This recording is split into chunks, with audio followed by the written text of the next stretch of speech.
You might be hearing a lot of noise in the background. My kids are home from school because it's summer break. So this is family life, balance. How do you call it? Work life balance. Here you go. It's work life balance that I'm trying to achieve here. Hi everyone, welcome to my channel. We're gonna talk today about knitted socks. Socks is a big subject that I see questions on every single day on my French channel, and I have quite a bit of it. Socks. I've knitted, many, and these are not even all of them. Those are the ones that I kind of pulled out of my sock drawer today to talk about.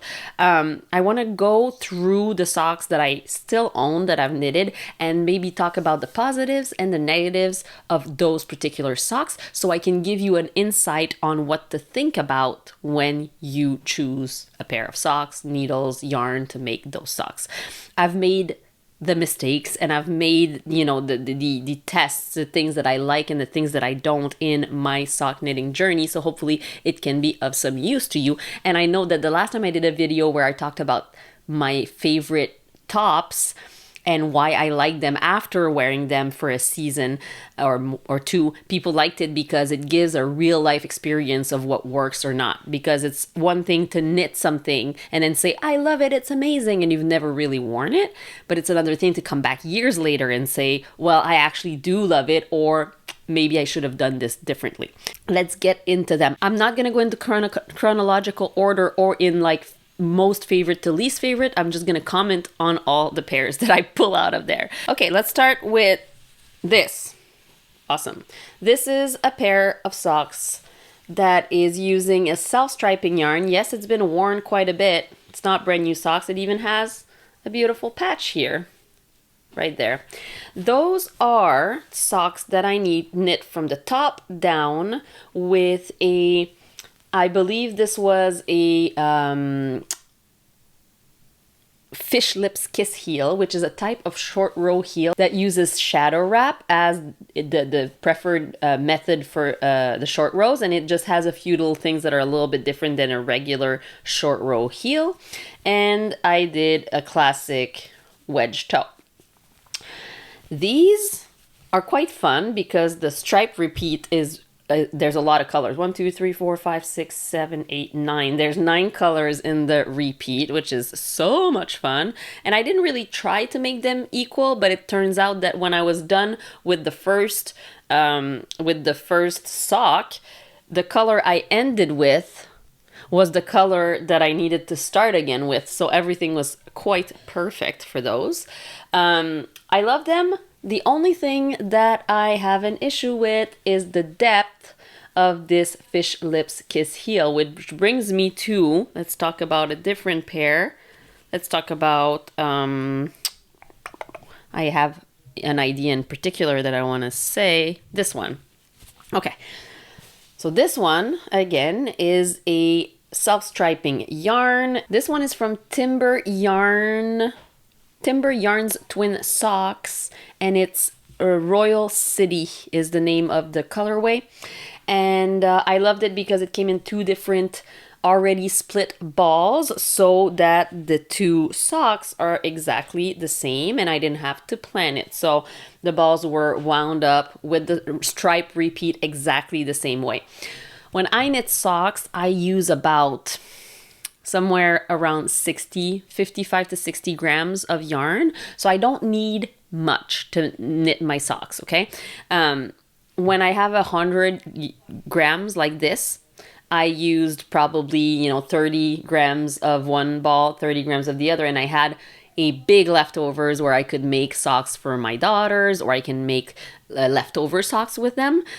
So you don't technically need more than 100 grams of yarn to make regular sized sock. When I'm talking about regular sized sock, my husband wears 10.5s and I do use the entire 100 grams of wool if I want to make him tall socks. When I'm making him shorties, he needs more than 50 grams. So this is how much you need for a fingering weight yarn, first of all. I love those. I did make them toe up. So toe up, top down, what's the difference? Well, when you're doing a short row heel, there's not much of a difference because the heel is going to be worked exactly the same way, whether you're going top down or toe up. In this case, I did a little mini gusset. So I added a mini gusset in the heel, and what it does is it broadens this part here. So when I'm wearing these, what happens is those stitches at the top of my foot here tend to really stretch out a lot, and then my heel slides down a little bit on my foot because of the lack of space I get here. Whereas just a little mini gusset here, it literally adds 4 stitches total in the round. So I'm adding stitches on either side of my heel. I don't knit them in the heel. I keep them on the side, and then I decrease them later when I'm done. I was going, it's the opposite. I increase and then I decrease because I was going toe up. It just gives just enough more space for my foot to be comfortable in a short row heel. You can do that on a regular like German short row heel, a shadow wrap heel, even a fish lips kiss heel, whatever type of short row heel you do, you can add a mini gusset. The one I use in this one is from Mina Phillips, which is the knitting expat. It's called Mina's Vanilla Sock Recipe, and she has her formula to do a mini gusset. I really like those. The yarn is great. And yeah, I used I used the other end of the ball. So when I'm knitting with self-striping socks and I don't want to interrupt. So here, my sock is exactly the same, like this, the thickness of every stripe is the same. If I'm doing a short row heel and I just keep using the same ball of wool, I might end up having a thin stripe here or 2 thin stripes before it gets to big stripes again. So what I do is I knit, and when I get to the heel, I take the other side, the other end of the ball. I knit the heel with that other end of the ball without cutting the first end, and then I let go, I cut it, and I keep knitting. So I have the heel in the right colorway, but it doesn't disrupt the stripes. I love doing that. Whereas this one was a different ball. I had a contrasting heels, toes, and cuffs. Also, just a little bit difference here. 2x2 ribbing, 1x1 ribbing. I don't really prefer one or the other. It's just 2 different things. Sometimes I pick one, sometimes I pick the other. Let's keep going with my self-striping yarns. Why not? They're fun. I really love self-striping yarn because it feels like you're doing a whole lot, but you're not. And the colors are endless. So this was an experiment. These are the Vanilla is the New Black pattern by Anne Fletcher. And it is mostly, the thing that's different is this heel. So it's like this, you go out to create the heel flap, and then you do some back and forth to close up that kind of bottom of the foot. I don't really like these. I think that this type of heel doesn't fit me very well. You see how wide the foot becomes? I think it would be great for a high arch if you have a very big like section around the heel and the coup de pied, we call it in French, the neck of the foot, the part where you pass your heel, then that could be very good for you, but for me it's too big. Also, I don't know if it's the wool or if it's the size needles I used, because at some point I started reducing or using smaller needles to make my socks because I noticed that I didn't like the fabric it created. It created a fabric that was too drapey for socks. So personally, I like to knit my socks a little tighter. They're not ultra tight, but kind of, you know, if it's 8 to 8.5 stitches per inch. And in order to create that, I use size US 1 or 2.5 millimeter needles. No, not 2.5, 2.25. 2.25 millimeter needles or US 1 are the needles that I use when I knit socks all the time. If I use bigger than that, I don't like the fabric it creates. And also, the looser the fabric, the more wear you'll get faster. So in order to prevent having holes faster, knitting tighter is a great way to do it. Obviously, at some point, too tight is not fun to knit. And so I'm not saying to you knit at an uncomfortable gauge, but if you can tighten it up a little bit, it's always good. I'm, after 14 years, at a point where I want to test going down one more needle size. So I always have, I have all my needles. I have magic loop, so really long needle that I don't use very often because that's not my favorite way of doing socks. I have these Addy Flexi Flips that are great for knitting socks. They replace double pointed needles.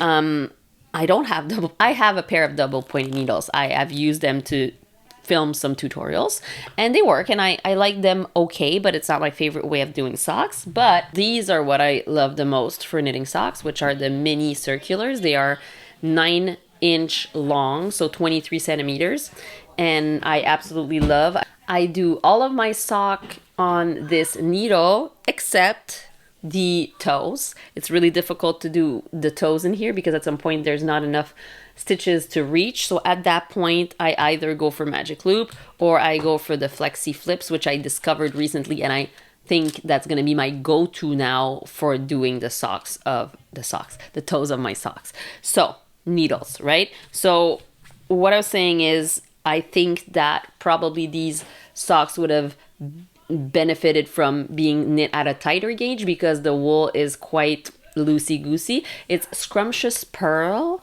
is the brand, and I absolutely love the color, and I have no problem with the actual yarn. It's just I wish I had knitted it at a tighter gauge. It's starting to wear a hole here. My socks, I'm really hard on my socks. I always wear holes in my socks. I haven't found a solution, which is why I think my next pair of socks, I want to try knitting them, knit one on 2.25 millimeter, and then knit one on 2 millimeter, and then wear them both at the same time to see at what rate they're gonna wear, and see if it makes a difference to knit tighter, and see if I enjoy it. That's my next experiment. So that being said, those not a great fit for me, but if you have a high arch, it might be a great pattern for you. I do have quite a few pairs that have a heel flap and gusset. I love a heel flap and gusset for my foot. It fits really well. I would say that out of all the socks I have, the heel flap and gusset and a short row heel with a mini gusset are the two styles that I like the most. What I love about a heel flap and gusset is it's highly customizable. You can knit I have a general vanilla recipe for everyone. When I teach how to knit socks, I always take the same calculations in order to make the heel flap and gusset. This one is top down. And then once you've knit one pair, then there's things that you can do to customize it. So you can knit, obviously, the heel flap longer. And if you knit that flap longer, it means that it's going to create more depth here because you're going to be picking up more stitches. And so you're going to get a deeper heel. But if you knit the heel flap shorter, then it's going to create less space and a less deep heel. So those are things that you can customize, which I absolutely love. And the only thing that I love less about a heel flap and gusset, and I don't have, well, I'll show you. This is a little selfless plug.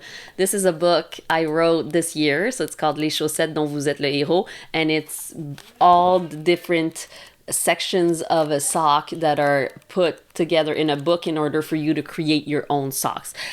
Unfortunately, it's only in French right now. I'm still, if you are someone in the editing industry, I'm still looking for someone to pick it up in English. I'm absolutely 100% want to translate this book and have it in English, but for now it's only in French. So one of the sock in here I'll find it. Oh, this one has the heel flap and gusset in a contrasting color. One thing that I think, in my personal opinion, I think that a short row heel looks better in a contrasting heel than this one, because like this one kind of stops here. You can't really keep going with the color only on that part of the heel because you're going in the round, which then is completely different with, you know, a short row heel has the look of like a sports sock, and I like the look of that in a contrasting color. So, you know, there's pros and cons to everything, but a heel flap and gusset is a great way to have a very well-fitting sock. Again, this one was not knit top down. It's Tiny Human Knits wool, and what else? Tutu rib. Those were tutu rib. I have a lot of tutu rib, tutu and 1-1, and a classic wedge toe. Not much more to talk about for this one. Oh, my only, my one and only pair of all over Colorwork. So the pattern is called Les Moutons de Biscotte by Louise Robert, and it looks like this. It's very cute with a short row heel and a little colorful, you know, this sole is solid because it's a 2-color sole. It has a thicker feel, so it won't wear off as fast. Those I've had for a very long time, and I haven't had to patch it at all yet, which is surprising to me. I also don't wear them as much though, because they are a Colorwork sock. They're thicker, so in my socks they don't fit as well. And also, one thing that I do not like about these socks is the ribbing. It's a corrugated rib, so it means it's a 2-color rib. It is super pretty, love it, very cute, but corrugated rib does not stretch very much. So if I were to do these socks again, I would do a regular ribbing. I mean, technically I could unpick and knit it again because it's knit bottom up, but they're way too old for me to want to work on them again. And yeah, I don't have the wool anymore. So I would change the ribbing if I were to knit them again. Also, all over Colorwork socks are a lot of work, and you have to make sure that your foot fits in it. So my recommendation is to generally go up a few, like 1 or 2 needle size to knit Colorwork socks, even if when you knit Colorwork your tension is the same as if you knit stockinette. I would still go up a few needle size because you need extra stretch in a sock, and when you're knitting Colorwork, automatically your work will not be as stretchy as regular knitting. So this is the stretch that I get on these socks, whereas this is the stretch I get on these socks. There's a lot more stretch, so it's easier to put my foot through it. So if you're ever gonna start a all over Colorwork, and even just like a section of Colorwork socks, try them on quickly. Try to pass them onto your foot quickly to know if you're doing great. I do have another one that has a section of Colorwork, but I don't have them here. It's fine. All right, this was Tough Love sock from Sweet Georgia Yarns, and it's true. They're tough love. You can give them tough love, and they're gonna stay good for a long while. Speaking of staying good for a long while versus maybe not, I've learned over the years that I really love, like these two are socks that are not merino. These are not merino, and this one is British wool, and this one is probably BFL. And I've learned that about myself. I really love a wool that is not merino for socks, because merino, it is super pretty, super soft, and all of these that I showed you before, merino. A lot of people use merino to dye on, and because it is soft, which is great. And I will still keep knitting them because I love the colorways that I can find in merino wool, merino nylon. But if I can find myself a different, like more textured, more rustic feeling wool, I will go for that because they are longer wearing. Generally, BFL or any kind of more long stapled wool will be less soft but more hard wearing, which I absolutely love. So this is the into the woods, into the woods, into the woods, then out of woods, and not before dawn. If you're a theater kid. Yes, Into the Woods by Melody Hoffman. So they are so cute. They start from the top down, and they have these beautiful little like tree look, so that's why I absolutely wanted to knit it in green. The Humble Sock base is not available anymore because it was Humble Knit, and Humble Knit now dies for Espace Tricot. So Espace Tricot does have fingering weight yarn for socks if you want to go look it up. I absolutely love those. They are a heel flap and gusset, top down with a wedge toe. The one thing that's different about these is it has a little ridge. It has a little garter ridge here in the gusset in order to pick up the stitches on that side and that side. It's not my favorite. I personally don't feel like the look is better. I don't really like the look of it. And I don't mind picking up stitches in a regular slip stitch edge. So I don't see the attrait. I don't see the reason why I would add this garter stitch ridge to the side when I actually don't really love the look of it. So if I were to do those again, I would just not do the garter ridge. Another heel flap and gusset, but this one is on a lace sock. I don't have many lace socks. I don't have many. They take a lot of time and they're very pretty, but I'm kind of a simple sock kind of girl. So I wear them. I love them. They're very pretty. These one are called Rocky Shores by Tracy Miller of the Grocery Girls podcast. And they're really great. Like the yarn is from Red Sock Blue Sock yarn. And I love wearing them. But yeah, lots of complicated stuff. Usually I knit socks when I'm walking, when I'm talking, as a no-brainer kind of knit. So adding that much detail to a sock for me kind of defeats the purpose of knitting socks in general. Not to say that I don't love those. I do love those, and they have a lot of like twisted stitch detail, which is really cute. Very cute with the little this. What else? I have two socks here. Oh, and I forgot to say, I do love a twisted rib at the top of a sock. I think it's very classy looking, and it holds very well. These are other socks from my book.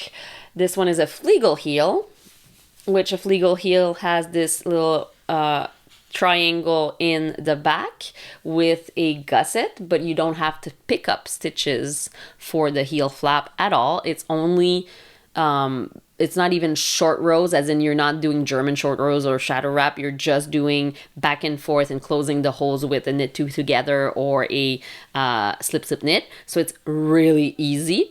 And I have little cables in the front, which I love. And this one is also a wedge toe. Most of my socks are wedge toes. And what am I going to say about that? Oh, folded edge with a little picot bind off, or a picot edge that is folded. I do love a nice little folded edge for a cute, like if you're wearing something like very short pants or a skirt, it's kind of cute to have this little detail on the top, and it does hold. There's no problem with the socks holding. That's exactly how I make my husband's socks when I make them on the machine. I do a folded brim. I don't do the picot, but I do a folded brim, and everything's fine and it holds perfectly. Flegel heel is great because you can also make it the other way around. So this is the exact same heel, but one was knitted toe up, one was knitted top down. So then the flap ends up being at the bottom of the foot. I think this one fits me a little bit less well, but again, it's something that you have to try in order to discover if it fits you well or not. But what I love about this one is the round toe. This is just a round toe that I actually really love. I don't have many round toe socks, but they fit so well. They fit much better than I thought they would, and they have no grafting at the end. That's really fun, and it fits a lot better than I thought. And then on this one, I have a little ribbing. It's a 3-1 rib, which is nice because it still is pretty fast in a 3-1 rib compared to 2-2 rib. And it creates some texture. Love it. And my experiment with this is hen spun wool. I absolutely adore the actual sock, like the squishiness and the beautiful. It's beautiful. It was made with a blend that's supposed to be great for socks in my hand spinning, and I also spun it in a way that's supposed to be good for socks. And it doesn't really hold up. Like those, I know that most of my socks have patches right now, but it's because they're very old. I wear holes through my socks maybe after 2 years of wear, maybe 3, and it's because I wear them all the time. All the time. I don't own other socks than knitted socks. So eventually they're gonna have holes, and also maybe I just walk very intensely. I don't know. But these literally started getting holes after like 10 wear. So it just doesn't work for me when there's no nylon in. I've had other socks that I tried that were a no nylon sock blend, and it works for some people, but I've learned that about myself, that it doesn't work for me. So whether or not it is a super wash yarn or not, I will always need a pair of socks that has nylon in the thread. I love them though. They're really warm and cuddly because they're rustic wool, so they keep my feet warmer. What else? Maybe a few more and then I'll be done. Oh yeah, those. Okay. So here, I don't have the other. Sorry, I'm talking to myself. I don't have the other version, but anyway. So these were a tube that I cranked on a knitting machine before I knew how to make heels and toes on it. And what happens usually when you cut an afterthought heel is you put what they call a peasant heel, which is basically exactly like knitting a toe, a wedge toe, in the spot for the heel. And again, what happens is it's not deep enough here for my foot. So what I used to do is knit maybe 4 rounds of the heel, round and round, before starting the decreases. But still, it wasn't very comfortable. And I learned about this new type of heel, and my socks are very well worn, and I'm sorry about that. But I don't know how new it is, but it was new to me. It's a hat top thumb joint heel. So basically, you're making like the top of a hat. And the reason why it's called a hat top thumb joint is that you start doing the decreases when your heel is as deep as your thumb here from that joint to the top. So you measure your heel with your thumb joint, which you always have with you, and then you start the decreases, which magically end up being much deeper and much more comfortable than a regular afterthought heel. Yeah, that's it. I have nothing else to say. These were afterthought everything, which means that I just had a long tube, split it in half, and then knit the ribbing and then the heels and then the toes. When I do afterthought everything, I try to cut in the heel and knit it before I knit the toe, because if I try it on then and the heel is not exactly at the right place, I can either unravel a bit before knitting the toe or knit a few rows more before starting the toe decreases. So that's my afterthought heels. And the last pair I have here is this one, which is also part of my book. It's a short row heel with a gusset, and I did a waffle stitch. So it's not a waffle stitch. I think it's a broken rib stitch with a 1-1 ribbing, floop floop, and a short row toe. Oh yeah. So Short row heel, short row toe. I love that they match exactly, and you can measure really well when it's if you're doing them toe up, which I think those were knit toe up. Yes. If you're knitting them toe up, you knit the toe, then you knit your foot, and you can measure the depth of your toe and know that when you're this far away from your heel, you can start your heel. And then you'll know that you have your heel in the right place. Because the one thing that sucks about doing socks from the toe up is you have to measure a lot more to make sure that the heel is in the right place, including doing heel flap and gussets. So you'd have to do the gusset, so you have to measure where the gusset starts, which is a little bit more complicated. Generally, I tell people when if it's your first pair of socks, either do a short row sock, toe up or bottom, or toe up or top down, or you can do a short row heel flap and gusset, but start from the top down in that case. The reason for doing a toe up sock is if you think you're gonna not have enough yarn, then you can always knit to the end of your yarn. But yeah, the measurement part is a little bit more tricky. I do have more tips and tricks about socks, like how to make sure you're knitting the right size, all these things. Maybe if you're interested, I can make a little series on socks, but I thought it was gonna be fun to look at my collection and have a little, step back and see what I enjoyed versus not enjoyed in my knitted socks. These are the brand new ones that I'm knitting right now. There's one, obviously it looks quite skinny, but it's because it's all 1-1 rib. And so when you put 1-1 rib on, it hugs really well. So that's one thing that's really important about socks to me is the sock has to have negative ease in the circumference and in the length. That's another little tip for you, and I'll talk some more about it when I film a bit more about socks. So that's it. That's a lot of my socks, not all of them. Oh yeah, one thing I wanted to mention is I had quite a few pairs of socks that were a fingering held with a mohair, and I really, really loved those socks for the winter season, but it turns out that my kids do too, and my kids stole all of my socks that had mohair on it, mostly my little girl who's 8, and she wore the hell out of them and completely ruined them because like kids are kids and they run around all day long.